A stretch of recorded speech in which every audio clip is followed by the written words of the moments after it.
ဒီမှာပါတဲ့ဘက်ထရီအပေါ်ရောက်ပြီဘက်ထရီအပေါ်ရောက်ပြီဒီမှာလေးဘက်ထရီပေါ်အများကြီးနော်ဘက်ထရီပေါ်ရောက်ပြီဒီမှာတက်ဆန်းတယ်ဒီမှာဒါဘက်ထရီဟီကန်နော်ဘက်ထရီဟီကန်ဒါသူ original ဘက်ထရီပေါ့ original ဘက်ထရီ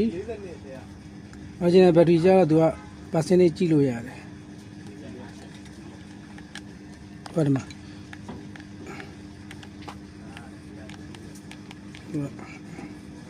မီလီဒီမှာနော်ဒါဘက်ထရီအပိုနော်ဘက်ထရီအပို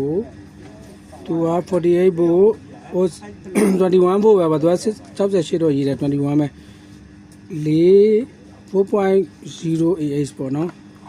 ဘယ်လိုဟိကမှတက်မယ်ကွက်တိပဲစမ်းမယ်နော်โอเคလောလောတယ်နော်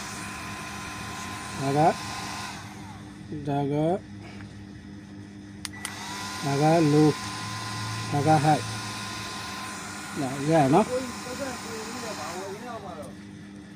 ကွက်တိပဲနော်ဘက်ထရီ site တူတယ်တက်လို့ရတယ်နောက်တော့အတွင်းခွက်ကပြရပါဟုတ်တယ်မ